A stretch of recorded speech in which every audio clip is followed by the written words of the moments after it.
30 জন নারী এবং 19 জনের বয়স 18 বছরের কম।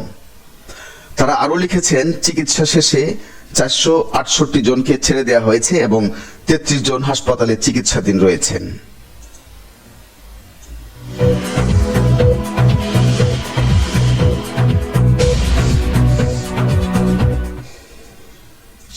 স্থানীয় সরকার মন্ত্রী ও বিএনপি মহাসচিব মির্জা ফখরুল ইসলাম আলমগীর বলেছেন, বিএনপি কোনো বিপ্লবী দল নয়, আমরা বিপ্লব করি না, বিপ্লবে বিশ্বাসও করি না। রোববার জুলাইয়ের গণঅভ্যুত্থান নিয়ে আয়োজিত এক অনুষ্ঠানে একথা বলেন তিনি। নির্বাচনের মধ্য দিয়ে একটি গণতান্ত্রিক সরকার ক্ষমতা এসেছে বলে উল্লেখ করে তিনি বলেন, আমরা খুব ভালো করে জানি এত অল্প সময়ের মধ্যে 15 বছরে যে লুটপাট, ধ্বংস, হত্যাযজ্ঞ সবকিছু শুধরে দেওয়া সম্ভব নয়, কিন্তু কাজটা শুরু হয়ে গেছে। হয়তো অনেক অপূর্ণতা রয়েছে, অসঙ্গতি রয়েছে, কিন্তু কাজটা শুরু হয়েছে। একেবারেই হয়নি যে একথা বলা যাবে না। তিনি বলেন, সরকার নিশ্চয়ই সেই রাষ্ট্র প্রতিষ্ঠা করতে সক্ষম হবে যেখানে ন্যায় বিচার ও ইনসাফ প্রতিষ্ঠিত হবে। জুলাই সনদ নিয়ে মানুষকে বিভ্রান্ত করা হচ্ছে উল্লেখ করে ফখরুল ইসলাম আলমগীর বলেন, আমার খুব খারাপ লাগে যখন দেখি কতগুলো বিষয় নিয়ে মানুষকে বিভ্রান্ত করার চেষ্টা করা হয়। সেটা হলো জুলাই সনদ নিয়ে। জুলাই সনদ এটা স্বাক্ষরিত, যেটা এডমিট, সেখানে কিন্তু পরিষ্কার করে বলা আছে যে বিষয়গুলোতে আমরা একমত হতে পারছি না, রাজনৈতিক দলগুলো তারা যদি নির্বাচনের মধ্য দিয়ে রাষ্ট্র পরিচালনার দায়িত্ব পায় তাহলে তাদের পেরিফেরি অনুযায়ী তারা কাজ করবে।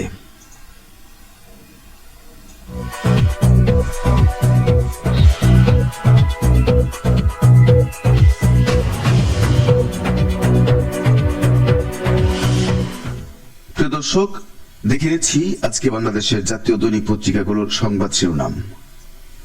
কালের কণ্ঠে শিরোনাম, 4 অগাস্টেই শেখ হাসিনা বুঝতে পারেন সময় শেষ। খবরে বলা হয়েছে, প্রবল আন্দোলনের মুখে শেখ হাসিনা বুঝতে পেরেছিলেন তার সরকারের মেয়াদ ফুরিয়ে এসেছে। তিনি দেশ ত্যাগের সিদ্ধান্ত নেন ক্ষমতাচ্যুত হওয়ার একদিন আগে, অর্থাৎ 2024 সালের 4 অগাস্ট। বিষয়টি তার মন্ত্রিসভা ও দলের আস্থাভাজনদের জানালেও গোপন রাখতে বলেন। বিপদ বুঝতে পেরে অনেকে তখন দেশ ছেড়ে পালান। এরপর 5 অগাস্ট জনরোষ থেকে বাঁচতে শেখ হাসিনাও ইমিগ্রেশন না করে কার্যত পালিয়ে যান। অবৈধভাবে দেশ ত্যাগের মধ্য দিয়ে শেখ হাসিনা রাষ্ট্রের প্রচলিত 5টি আইন লঙ্ঘন করেছেন বলে দাবি করেছেন তদন্ত কর্মকর্তারা। এজন্য ক্ষমতাচ্যুত শেখ হাসিনাকে আসামি করে মামলার প্রস্তুতি চলছে। বিষয়টি সরকারের উচ্চ পর্যায়ে জানানো হয়েছে। তদন্ত সংস্থা ও সরকারের একাধিক সূত্র কালের কণ্ঠকে সব তথ্য নিশ্চিত করেছে।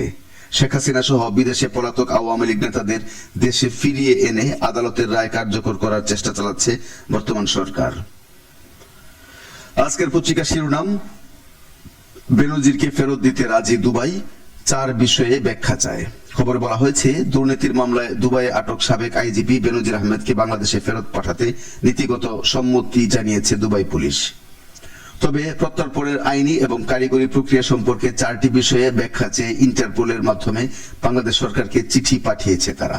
চিঠিটি 5 দিন আগে বাংলাদেশে পৌঁছেছে। বর্তমানে দুদক, স্বরাষ্ট্র মন্ত্রণালয়, পররাষ্ট্র মন্ত্রণালয় এবং পুলিশ সদর দপ্তরের ইন্টারপোল শাখা যৌথভাবে এর জবাব প্রস্তুত করছে। কর্মকর্তাদের মতে দুবাই পুলিশের এই পদক্ষেপ প্রত্যর্পণ প্রক্রিয়ার একটি ইতিবাচক অগ্রগতি। দুবাই কর্তৃপক্ষ জানতে চেয়েছে বাংলাদেশ কোন আইনের আওতায় ও কি প্রক্রিয়ায় বেনজিরকে ফেরত নিতে চায়। গ্রেফতারি পরোয়ানায় আন্তর্জাতিক আইনি ভিত্তি কি, এর কার্যকারিতা কতটুকু এবং পুরো প্রক্রিয়ায় আইন মন্ত্রণালয়ের পরিবর্তে কেন স্বরাষ্ট্র মন্ত্রণালয় সমন্বয় করছে। বাংলাদেশ ও সংযুক্ত আরব আমিরাতের মধ্যে প্রত্যর্পণ চুক্তি না থাকায় এসব ব্যাখ্যা চাওয়া হয়েছে। বর্তমানে বেনজির আহমেদ দুবাই কারাগারে আটক রয়েছেন। ইংরেজি পত্রিকা নিউ এজের শিরোনাম, জুলাই সনদ বাস্তবায়নে জাতীয় ঐক্যের আহ্বান। জুলাই জাতীয় সনদ বাস্তবায়ন এবং বৈষম্যহীন গণতান্ত্রিক বাংলাদেশ গড়ে তুলতে রাজনৈতিক দলগুলোর মধ্যে বৃহত্তর জাতীয় ঐক্যের আহ্বান জানিয়েছে ক্ষমতাসীন ও বিরোধী বিভিন্ন দলের নেতারা। রোববার ঢাকার পৃথক 2টি আলোচনা সভায় BNP vice chairman Barkatullah Bulu বলেন, 2024 সালের জুলাই অভ্যুত্থান দেশে বৈষম্যহীন গণতান্ত্রিক রাষ্ট্র গঠনের সুযোগ তৈরি করেছে। তিনি জুলাই গণ অভ্যুত্থানের চেতনা বাস্তবায়নে সব রাজনৈতিক দলকে একসঙ্গে কাজ করার আহ্বান জানান।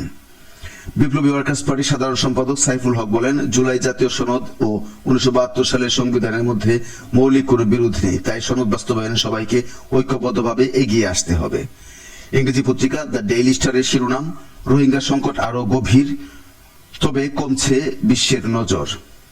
বাংলাদেশে রোহিঙ্গা সংকট আরো জটিল হয়ে উঠছে, কিন্তু মধ্যপ্রাচ্য ও ইউক্রেনের সংঘাতের কারণে আন্তর্জাতিক সম্প্রদায়ের মনোযোগ অন্যদিকে সরে যাওয়ায় কমছে বৈশ্বিক সহায়তা। এতে কক্সবাজারের শরণার্থী শিবিরগুলোর উপর চাপ আরো বেড়েছে। গত 2 বছরে প্রায় 2 লাখ রোহিঙ্গা নতুন করে বাংলাদেশে আশ্রয় নিয়েছে। পাশাপাশি প্রতি বছর শিবিরগুলোতে জন্ম নিয়েছে প্রায় 30,000 শিশু। বর্তমানে কক্সবাজারে 12 লাখের বেশি রোহিঙ্গা বসবাস করছে।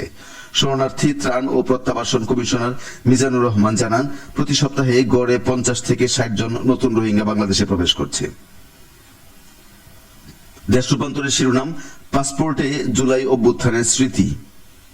এই খবরে বলা হয়েছে, বাংলাদেশের সাধারণ পাসপোর্টে যুক্ত করা হয়েছে 2024 সালের জুলাই গণ অভ্যুত্থানের স্মৃতি। গতকাল রবিবার স্বরাষ্ট্র মন্ত্রণালয় থেকে জারি করা এক প্রজ্ঞাপনে এই তথ্য জানানো হয়েছে। প্রজ্ঞাপনে বলা হয়, পাসপোর্টের ভেতরের পাতায় জলছাপ পরিবর্তন করে সেখানে যুক্ত করা হচ্ছে জুলাই গণ অভ্যুত্থানের স্মৃতি। নতুন এই পরিবর্তনের অংশ হিসেবে পাসপোর্টের পৃষ্ঠাগুলোতে দেশের ঐতিহ্য ও ইতিহাসের নানা অনুষঙ্গ যুক্ত করা হয়েছে। এর মধ্যে উল্লেখযোগ্য হচ্ছে, ই পাসপোর্টের 32 ও 33 নম্বর পৃষ্ঠায় জলছাপ হিসেবে যুক্ত থাকবে 2024 সালের জুলাই গণ অভ্যুত্থানের স্মৃতি। তরুণদের আত্মত্যাগের সেই গণ অভ্যুত্থানের ঐতিহাসিক মুহূর্তটি এবার ঠাঁই পাচ্ছে বাংলাদেশের নাগরিকদের আন্তর্জাতিক এই ভ্রমণ নথিতে। টাইমস অফ বাংলাদেশের শিরোনাম, 18 মাস ধরে বেঞ্চে নেই হাইকোর্টের বিচারপতি, তবু পাচ্ছেন পূর্ণ বেতন ও সুযোগ সুবিধা। খবর বলা হয়েছে, হাইকোর্টের বিচারপতি শেখ হাসান আরিফ গত 18 মাস ধরে কোনো মামলার শুনানি, রায় বা বিচারিক দায়িত্ব পালন করছেন না। 2024 সালের 16 অক্টোবর রাজনৈতিক পক্ষপাত, দুর্নীতি ও অসদাচরণের অভিযোগ ওঠার পর সুপ্রিম কোর্ট প্রশাসন তাকে নতুন কোনো মামলার দায়িত্ব দেয়নি। তবে তিনি এখনো বিচারপতির সাংবিধানিক পদে বহাল আছেন এবং নিয়মিত বেতন ভাতা, সরকারি সুযোগ সুবিধা ও প্রোটোকল পাচ্ছেন। অভিযোগগুলো গুরুতর হলেও এখন পর্যন্ত সুপ্রিম জুডিশিয়াল কাউন্সিল তার বিরুদ্ধে আনুষ্ঠানিক তদন্ত শুরু করেনি। ফলে একদিকে তিনি বিচারিক দায়িত্ব থেকে কার্যত বাইরে, অন্যদিকে পদ ও সব ধরনের সাংবিধানিক সুবিধা বহাল রয়েছে। বিষয়টিকে বিচার বিভাগের জবাবদিহি ও প্রক্রিয়ার দীর্ঘসূত্রিতা ও অনিশ্চয়তা একটি ব্যতিক্রমী উদাহরণ হিসেবেই দেখছেন আইন বিশ্লেষকরা। যুগান্তরের শিরোনাম, সাবেক মন্ত্রীর ফ্ল্যাট যেন বিশ্বখ্যাত ব্র্যান্ড শপ। সাবেক ভূমিমন্ত্রী সাইফুজ্জামান চৌধুরী জাবেদের রাজধানীর গুলশানের 2টি ফ্ল্যাটে অভিযান চালিয়ে বিপুল পরিমাণ বিলাসবহুল সামগ্রী পেয়েছে দুর্নীতি দমন কমিশন দুদক। এ সময় প্রায় 21 লাখ টাকা মূল্যের একটি রোলেক্স ঘড়ির ওয়ারেন্টি কার্ডও উদ্ধার করা হয়। আদালতের নির্দেশে মালামাল ক্রয় করতে রোববার দুদকের উপপরিচালক মশিউর রহমানের নেতৃত্বে নির্বাহী ম্যাজিস্ট্রেটের উপস্থিতিতে একটি টিম ফ্ল্যাট দুটিতে অভিযান চালায়। দুদকের জনসংযোগ কর্মকর্তা তানজির আহমেদ বিষয়টি নিশ্চিত করে বলেন, ফ্ল্যাট দুটিতে 300-র বেশি কোট, 532টি টাই, 4টি রোলেক্স ঘড়ির বক্স সহ 8টি ঘড়ির বক্স, 5টি বিলাসবহুল গাড়ির চাবি, 3 সেট মুক্তার গহনা, 4টি ঝাড়বাতি, শতাধিক কামিজ, একাধিক বেড, সোফা সহ বিভিন্ন মূল্যবান সামগ্রী পাওয়া গেছে। এছাড়া একটি রোলেক্স ঘড়ির ওয়ারেন্টি কার্ডও উদ্ধার করা হয়েছে। কার্ডে দেখা যায় এটি 18 ক্যারেট হোয়াইট গোল্ডের একটি ঘড়ি। এতে উল্লেখ রয়েছে, 2019 সালের 24শে জানুয়ারি যুক্তরাজ্যের লন্ডনের এক বিখ্যাত ডিপার্টমেন্টাল স্টোর থেকে ঘড়িটি কেনা হয়। প্রথম আলোর শিরোনাম, দিল্লিতে দোভালের সঙ্গে বৈঠকে প্রতিরক্ষা উপদেষ্টা। খবর বলা হচ্ছে, ভারতের জাতীয় নিরাপত্তা উপদেষ্টা অজিত দোভালের সঙ্গে বৈঠক করেছেন বাংলাদেশের প্রধানমন্ত্রী তারেক রহমানের প্রতিরক্ষা উপদেষ্টা ব্রিগেডিয়ার জেনারেল অবসরপ্রাপ্ত AKM শামসুল ইসলাম। গত 15 জুলাই দিল্লিতে এই বৈঠক হয়।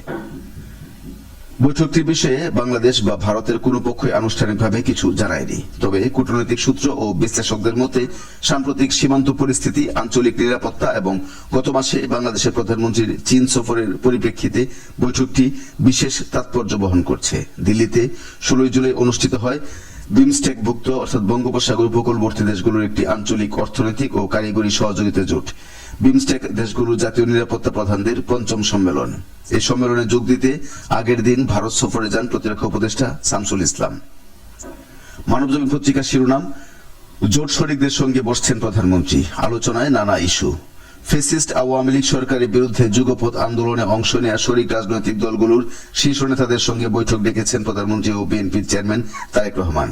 বিএনপি সরকার গঠনের পর প্রথমবারের মতো শরিক রাজনৈতিক জোটগুলোর সঙ্গে বসবেন তারেক রহমান। বৈঠকে শুভেচ্ছা বিনিময়ের পাশাপাশি জাতীয় সরকার গঠন নিয়ে বিএনপির প্রতিশ্রুতি, শরিকদের সঙ্গে বিএনপির পথ চলার ধরন, রাজনৈতিক এবং সরকারের কর্মকাণ্ড সহ নানা ইস্যুতে আলোচনা করবেন।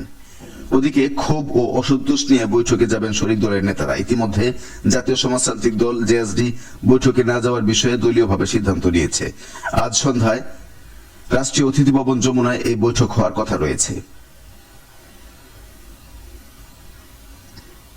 বণিক বার্তা পত্রিকার শিরোনাম, আর্জেন্টিনাকে হারিয়ে বিশ্ব চ্যাম্পিয়ন স্পেন। খবরে বলা হয়েছে, মাঠ জুড়ে দারুণ পাসিং, বলের নিয়ন্ত্রণ আর একের পর এক আক্রমণে আর্জেন্টিনাকে পুরো ম্যাচে চাপে রেখেছিল স্পেন। নির্ধারিত সময়ে গোল না হলেও অতিরিক্ত সময়ে ফেরান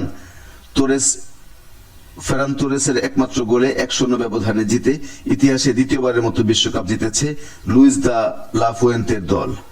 10 জনের আর্জেন্টিনাকে হারিয়ে স্পেন নতুন করে নিজেদের শ্রেষ্ঠত্বে প্রমাণ দিয়েছে। ব্যক্তিগত পুরস্কারও ছিল স্পেনের দাপট। মাঝ মাঠে অসাধারণ পারফরমেন্সের জন্য রদ্রি জিতেছেন টুর্নামেন্টের সেরা খেলোয়াড়ের পুরস্কার, গোল্ডেন বল। আর পুরো বিশ্বকাপ জুড়ে দুর্দান্ত গোলরক্ষণ করে সেরা গোলরক্ষকের পুরস্কার, গোল্ডেন গ্লাভস জিতেছেন উনাই সিমন।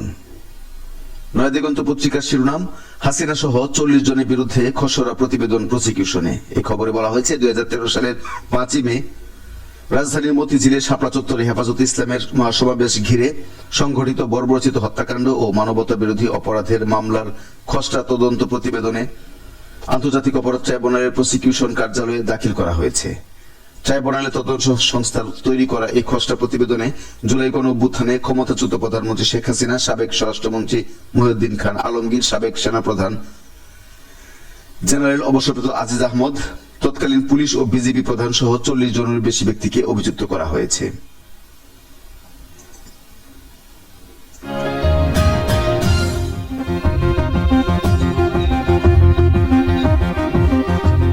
প্রিয় দর্শক, সংবাদ শেষ করার আগে আরেকবার দেখে নিচ্ছি আজকের সংবাদ শিরোনামগুলো।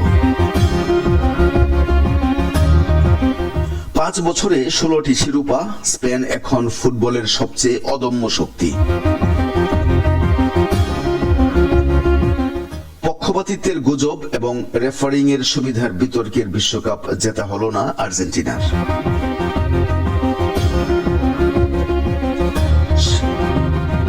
সাবেক ভূমিমন্ত্রীর গুলশানের 2 ফ্ল্যাটে 300-র বেশি কোট, 500-র বেশি টাই ও রোলেক্স ঘড়ি।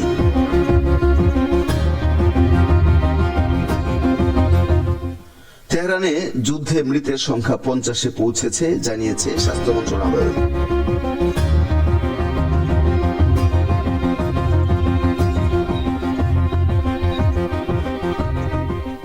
আমরা বিপ্লব করি না, বিপ্লবে বিশ্বাসও করি না, বললেন স্থানীয় সরকার মন্ত্রী। এবং পত্রিকার শিরোনাম, 4 অগাস্টেই শেখ হাসিনা বুঝতে পারেন সময় শেষ।